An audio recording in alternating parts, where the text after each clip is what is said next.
7টি মৌলিক চাহিদার মধ্যে খাদ্য চাহিদা অন্যতম। খাবার খেয়ে পেটের ক্ষুধা নিবারণ করা যায় ঠিকই, কিন্তু রেস্টুরেন্টের খাবার দেখে চোখের ও মনের ক্ষুধা কিভাবে নিবারণ করবেন? হ্যাঁ, নিবারণ করা সম্ভব।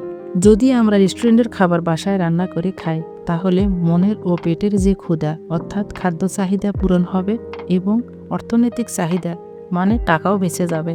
আসসালামু আলাইকুম, আমি Shahina. Welcome to my YouTube channel Shahina's kitchen BD. আসুন তাহলে দেখে নেই আমি কিভাবে কোরিয়ান নাগা উইংস তৈরি করছি। এখানে আমি 14 পিস উইংস নিয়েছি। উইংসগুলোকে ভালো করে ধুয়ে পরিষ্কার করে মুছে নিয়েছি। এগুলোকে আমি এখন একটা মশলা দিয়ে মেখে নেব। প্রথমে দিয়ে দিলাম হাফ চামচ রসুন বাটা, হাফ চামচ আদা বাটা, 1 চামচ মরিচ গুঁড়া, 1 চামচ হলুদ গুঁড়া, 1 চামচ জিরা গুঁড়া, হাফ চামচ সাদা গোলমরিচের গুঁড়া, 1 চামচ গরম মশলার গুঁড়া, দিয়ে দিলাম 1 চামচ লবণ, দিয়ে দিলাম 1 চামচ সয়া সস এবং সবশেষে দিয়ে দিলাম 1 চামচ সাদা ভিনেগার। এখানে ভিনেগারের পরিবর্তে আপনারা 1 চামচ লেবুর রসও দিতে পারেন। এবার সবগুলো উপকরণকে আমি উইংসের সঙ্গে মিশিয়ে নেব। এগুলোকে হাত দিয়ে ভালো করে মিশিয়ে নিতে হবে যেন সব জায়গায় মশলা ঢোকে। এগুলোকে মেরিনেট করে আপনারা যত সময় ধরে রাখবেন তত মশলাটা ভালো করে ভিতরে ঢুকবে। এভাবে মেখে নিয়ে আমি এগুলোকে ঢেকে রেখে দেব 5 ঘন্টার জন্য। ফিরে আসবো আমি 5 ঘন্টা পরে। ফিরে আসলাম 5 ঘন্টা পরে। আবারও আমি হাত দিয়ে ভালো করে উইংসগুলোকে মেখে নেব। উলট পালট করে ভালো করে উইংসগুলোকে মেখে একটা সাইডে আমি রেখে দিব। এবার একটি প্লেটে দিয়ে দিব 1 কাপ ময়দা, হাফ কাপ কর্নফ্লাওয়ার। আপনারা যে পরিমাণে ময়দা নেবেন তার অর্ধেক পরিমাণে কর্নফ্লাওয়ার নিতে হবে, 1 চামচ লবণ এবং হাফ চামচ সাদা গোলমরিচের গুঁড়া। এগুলোকে আমি হাত দিয়ে ভালো করে মেখে নেব।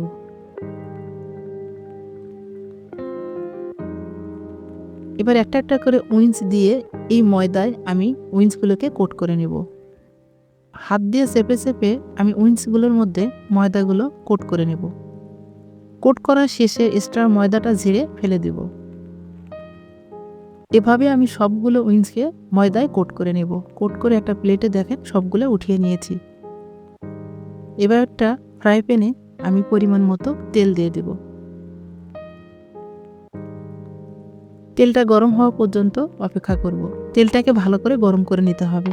ভালো করে তেলটা গরম হয়ে গেলে এক এক করে আমি উইংসগুলোকে এখানে দিয়ে দিব। প্রথমেই জালটাকে হাই হিটে রাখতে হবে। চুলার তাপ হাই হিটে রেখে উইংসগুলো দুই পাশে আমি ভেজে নেব। এতে করে ময়দায় যে কোট করা হয়েছে তা মাংসের সাথে ভালো করে সেট হয়ে যাবে। এরপরে চুলার তাপ মিডিয়ামে রেখে 6 থেকে 7 মিনিট ভেজে নেব। এইভাবে নাগা উইংস তৈরি করলে আপনারা রেস্টুরেন্টের স্বাদ বাসায় পাবেন। এক ব্যাচ ভাজতে আমার 7 থেকে 8 মিনিটের মতো সময় লেগেছে। এবার আমি সবগুলোকে একটা প্লেটে উঠিয়ে নিলাম।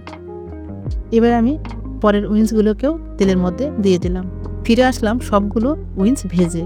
দেখুন আমার উইংসগুলো সবগুলো ভাজা হয়ে গেছে। এবার একটি ফ্রাই প্যানে আমি নাগা সস তৈরি করে নেব। এর জন্য একটা ফ্রাই প্যান চুলায় বসিয়ে দিলাম। দিয়ে দিলাম 15 থেকে 20 গ্রাম বাটার। বাটারটা মেল্ট হয়ে যাওয়ার পর এখানে দিয়ে দিলাম 1 চামচ আদা, 1 চামচ রসুন। এগুলোকে আমি কুচি করে নিয়েছি। আদা এবং রসুনের কাঁচা ফ্লেভার চলে যাওয়া পর্যন্ত এগুলোকে ভালো করে আমি ভেজে নেব।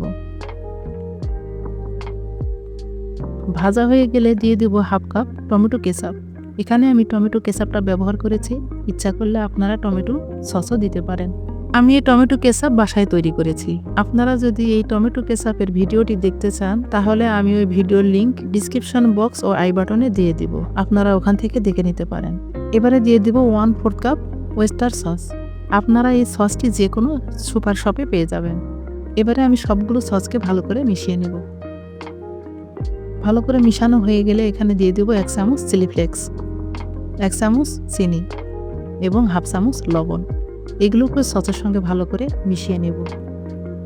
এরকম সিম্পল ও অ্যামেজিং রেসিপি পেতে চ্যানেলটি দ্রুত সাবস্ক্রাইব করে পাশে থাকা বেল আইকনটি অন করে রাখুন, যাতে করে আমার কোনো রেসিপি আপনাদের মিস না হয়। এগুলোকে একটু ভালো করে জাল করে নিয়ে আমি এখানে আগে থেকে ভেজে রাখা উইংসগুলোকে দিয়ে দেব। রেস্টুরেন্টে নাগা উইংস কিনে খেতে গেলে অনেক টাকা লাগে, তাই খুব অল্প উপকরণে এইভাবে নাগা উইংস বাসায় তৈরি করলে আপনাদের অনেক টাকা বেঁচে যাবে। আপনারা বাসায় অবশ্যই আমার এই রেসিপি ফলো করবেন।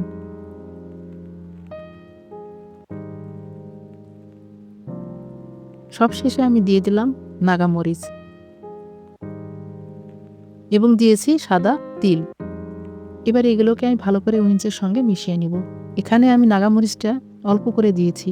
আমার ছোট ছেলে মুবিন ও নাগা উইংস খেতে খুব পছন্দ করে, তাই এখানে নাগা মরিচটাকে কম ব্যবহার করেছি। তৈরি হয়ে গেল ঝটপট কোরিয়ান নাগা উইংস। এবার আমি নাগা উইংসগুলোকে আপনাদেরকে পরিবেশন করে দেখিয়ে দিচ্ছি। দেখুন কতটা সুন্দর হয়েছে, দেখেই জিভে জল এসে গেছে, তাই না? আমার রেসিপি ফলো করে আপনারা ঝটপট এই নাগা উইংস বাসায় তৈরি করে নিতে পারেন।